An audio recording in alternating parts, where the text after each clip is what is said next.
Please excuse me for asking you a question in English.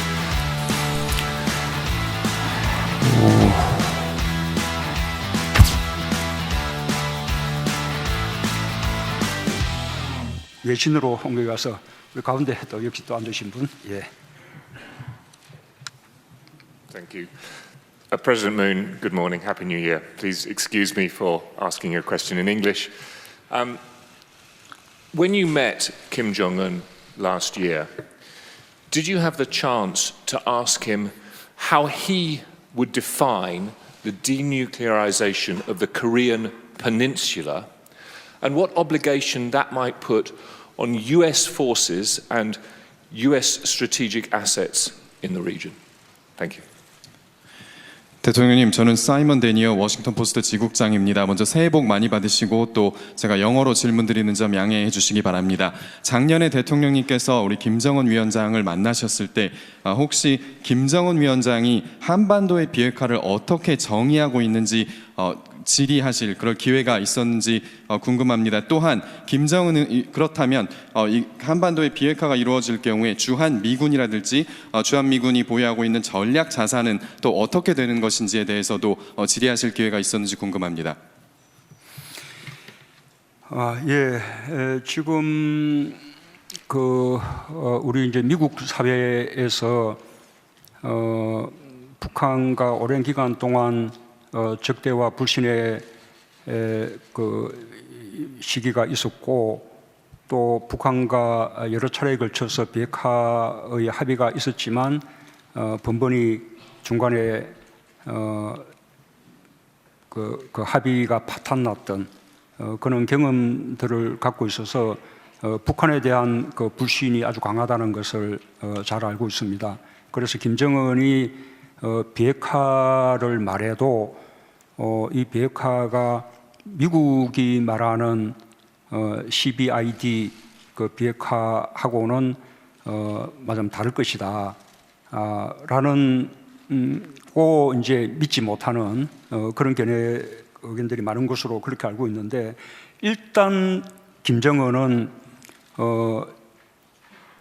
나에게나 또는 트럼프 대통령에게나 또는 시진핑 주석, 그 다음에 그 푸틴 대통령, 이런 김정은 위원장이 직접 만난 각국의 정상 지도자들에게 국제사회가 요구하는 그 비핵화, 완전한 비핵화, 그하고 전혀 차이가 없다라는 점을 분명하게 밝혔습니다. 그리고 그와 함께 우리 미국 사회에서는 북한이 요구하는 종전선언에 대해서 가장 긍정적으로 받아들이지 않은 이유가, 그는 종전선언을 하게 되면 말하자면 이제 유엔사의 해체라든지 그 다음에 주한미군의 철수라든지 이런 것이 이어서 요구되지 않을까, 이런 이제 불신들이 크게 작용한 것으로 그렇게 알고 있습니다. 그러나 김정은은 이런 그 비핵화 문제와 그다음에 특히 또 종전선언 이 문제와 이 주한미군의 어떤 지위 이런 거하고는 전혀 관련이 없다는 점을 인정하고 있습니다. 주한미군은 비핵화의 프로세스에 따라서 무슨 연동되어 있는 그런 문제가 아니라 그냥 주권국가로서 한국과 미국 간의 동맹에 의해서 지금 미군이 한국에 와서 있는 것이기 때문에 남북 간에 또는 북미 간에 종전선언이 이루어지고 또 심지어 나아가서는 앞으로 평화협정이 체결되고 난 이후에도 주한미군을 유지할 것인지 말 것인지 하는 부분들은 전적으로 한미 양국의 결정에 달려있는 문제이고, 그렇다는 사실을 북한의 김정은도 잘 이해를 하고 있습니다. 외신 쪽에 계속해서 받아볼까요?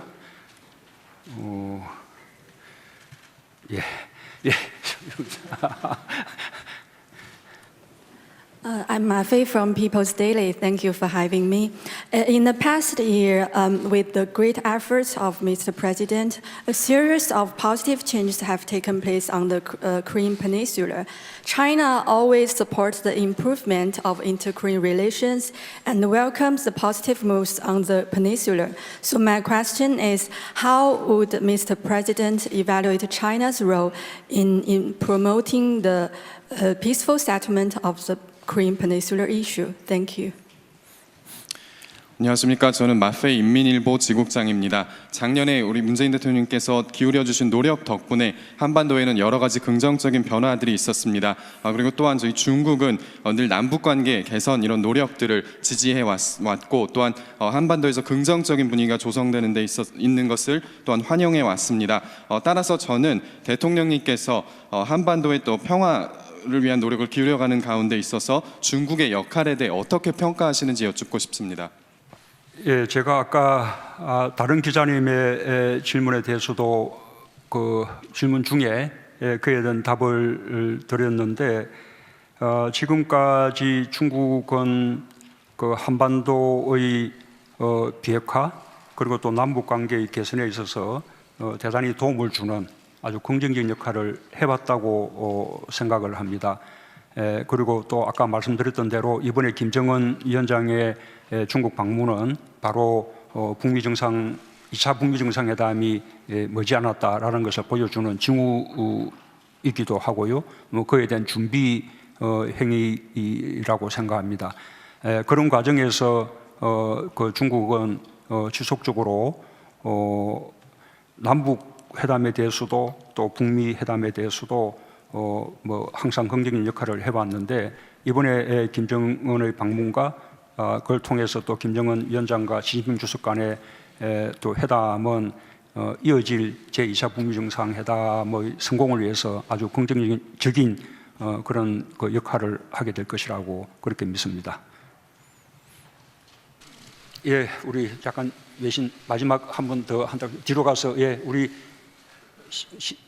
신지연 우리 비서관 뒤에 분 예. 안녕하십니까. Wishing you a happy and busy new year.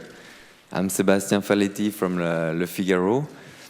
You mentioned that North Korea need to be more active on the denuclearization front.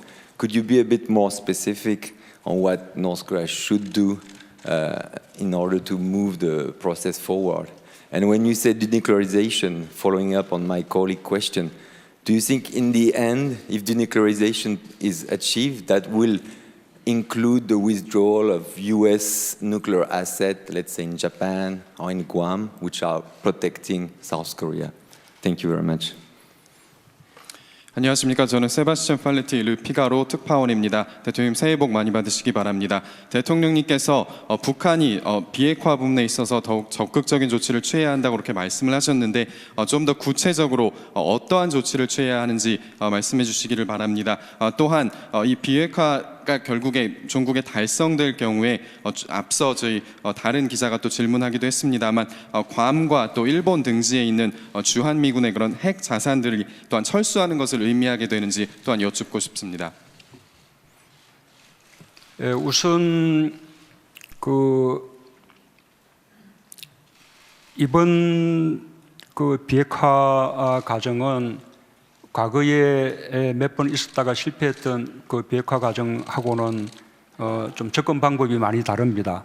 과거에는 대체로 차관 복급 정도 선에서의 어떤 실무적 회담이었던 것에 비해서 이번에는 양 정상 간이 직접 만나서 합의하고 국제사회에 공표한 것입니다. 그 합의의 무게가 전혀 다르다는 말씀을 드리고 과거에는 또 북한의 어떤 신고부터 먼저 이렇게 하는 것으로 시작을 했기 때문에 그 신고의 검증, 진실성 여부를 둘러싸고 논란하다가 결국은 실패하는 식의 그런 패턴을 되풀이했는데 이번에는 북한이 보다 구체적으로 우선은 추가적인 핵이나 미사일 발사의 중단, 그 다음에 두 번째로는 그런 핵실험장의 폐기, 그 다음에 세 번째로는 미사일 시험장의 폐기, 그다음에 나아가서는 지금 영변 그 핵단지의 폐기까지 언급을 했습니다. 물론 이제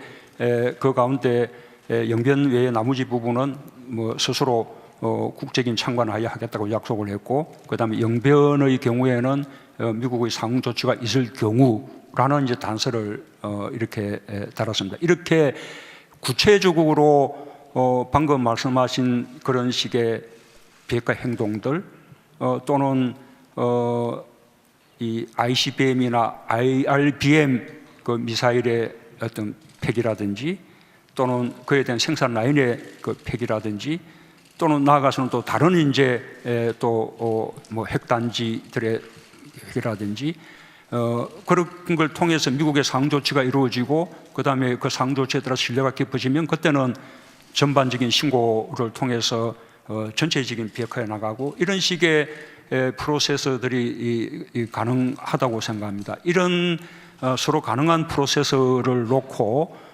북한이 어떤 구체적인 조치를 취해 나가고 그에 대해서 미국은 어떤 상응 조치를 취해 나갈 것인지라는 것을 마주 앉아서 서로 이제 담판하는 자리가 제2차 북미 정상회담의 자리가 뭐 되지 않을까 생각하고요.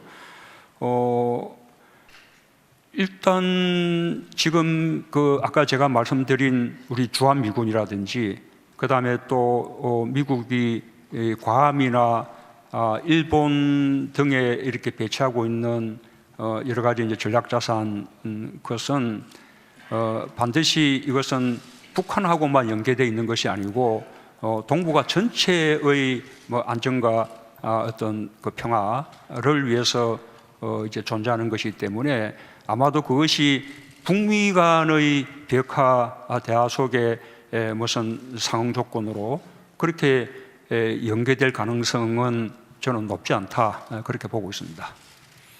그러면 외신 저 가운데 있는 분 한번 물어보죠. 감사합니다. 아니요. 일본 NHK 지구찬 타카노라고 합니다. 한일 관계에 대해서 질문 드리겠습니다. 경제 분야에서도 사회 분야에서도 긴밀한 한일 관계가 너무 중요하다고 생각합니다만 지금 양국 관계는 너무 어려운 상황입니다. 어제 일본 정부가 그 한일 전국권 협정에 기반해서 한국 측에 합의를 요청했습니다. 이에 대해서 대통령님은 어떠한 대응을 고려하고 계십니까? 그리고 대법원 판결에 관여해서 아직 한국 정부는 그 구체적인 대응책을 발표하시지 않고 계신데 언제쯤 발표할 계획이신지, 또 한국 정부가 새로운 기금이나 재단을 설립할 가능성도 있는지 구체적으로 말씀해 주시면 감사드리겠습니다.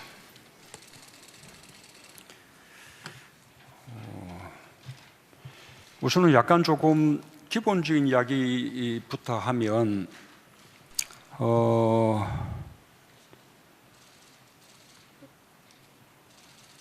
과거 한국과 일본 간에 어떤 불행했던 그 역사가 있었습니다.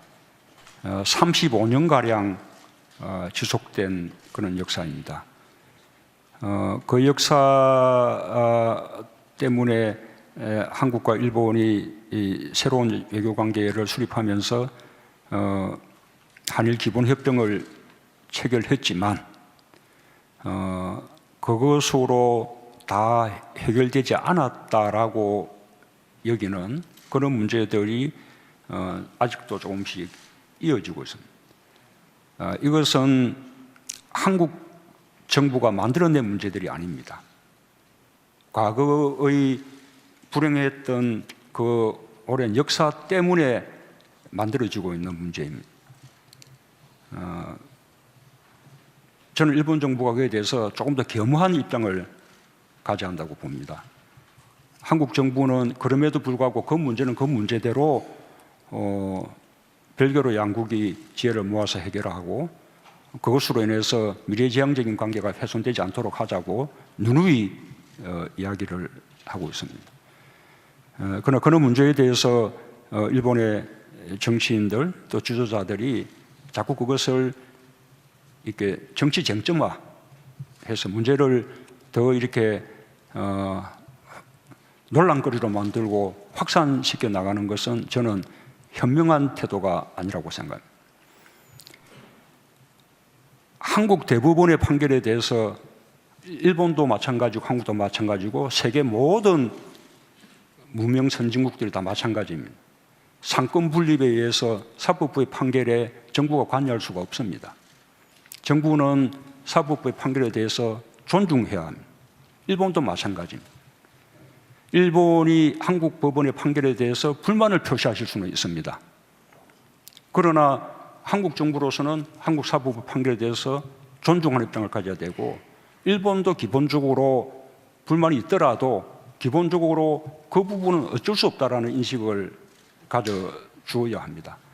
그렇다면 그런 상황 속에서 한일 간에 어떻게 지혜를 모아서 그 문제를 해결할 것인가? 지금 한국 사법부가 한일 기본협정 가지고 아직 해결되지 않았다라고 이렇게 판단한 문제들에 대해서, 그리고 그 피해자들의 실질적인 고통들을 치유해 주는 문제에 대해서 한일 양국이 어떻게 해결해 나갈 것인가라고 정말 그 부분에 대해서는 진지하게 지혜를 모아 나가야 한다고 생각합니다. 그런 문제를 정치적 공방의 소재로 삼아서 미래지향적인 관계까지 훼손하려고 하는 것은 대단히 바람직하지 못하다고 봅니다. 새로운 재단이나 기금의 가능성 이런 부분들은 조금 더 그 사건에 대해서 지금 심지어 수사까지 되고 있는 그런 상황이기 때문에 좀 그런 상황들이 정리되는 것을 지켜보고 판단해야 하지 않을까, 그렇게 생각합니다. 사실은 그 뒤에 분을 지목한 것이어서 제가 기를 드리겠습니다. 네, 대통령님 잠시만요. 지금 시간이 많이 지났습니다. 정해진 시간을 훌쩍 넘겨서요. 아마도 마지막 질문쯤이 될 것 같은데요. 어떠신가요? 안녕하세요. Yes. Sorry. Yes, no. 새해 복 많이 받으세요, 문 대통령님.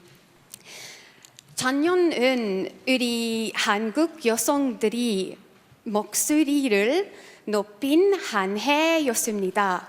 문 대통령님은 그 목소리를 전해 드리셨는지요? The gender gap in South Korea is one of the largest in the developed world. Women here make up only 2% of your boardrooms. Last year, the world watched while women took to the streets of South Korea. What practical measures, as President, will you take to make sure that they feel safe and also that women here can fulfill their potential? 감사합니다. 대통령님, 한국 사회는 그런 선진국들 기준으로 봤을 때 양성 불평등이 가장 심한 사회 중 하나입니다. 그리고 여성이 그런 주요 보직에 있는 비율이 약 2% 정도 지나지 않는 것으로 알고 있습니다. 그리고 바로 이러한 양성 불평등 문제 때문에 작년에 또 여성들이 거리에 나와서 시위하는 그런 광경들도 저희가 목격을 했습니다. 그래서 앞으로 실질적으로 여성들이 더 안전하게 느끼고 또 각자가 보유하고 있는 그런 잠재력들을 발휘할 수 있도록 어떤 구체적인 조치를 취해 나가실 계획이십니까? 지금 기자님이 지적하신 문제는 우리의 부끄러운 현실이라고 인정하지 않을 수가 없습니다. 그래서 지금 새 정부 들어서 우선은 여성 고위공직에 여성들이 더 많이 진출하게 하는 노력 들을 비롯해서 여성들이 겪고 있는 유리천정을 이렇게 깨려는 노력들을 기울이고 있고, 그런 것들을 통해서 작년도 여성 고용률이 높아지는, 그리고 그와 함께 또 일과 가정을 양립할 수 있는 데 있어서도 출산 휴가나 육아 휴직들을 충분히 사용할 수 있는 그런 이제 기회들을 주는 문제들에서 큰 진전이 있었습니다. 앞으로도 지속적으로 이 양성 간의 이런 차이나 다르다는 것이 서로에게 불편을 주고 이렇게 고통을 주지 않도록 이렇게 모든 성들이 함께 이렇게 평등하게 이렇게 경제 활동, 사회 활동 또 행복을 누릴 수 있도록 그렇게 노력을 해 나가겠습니다.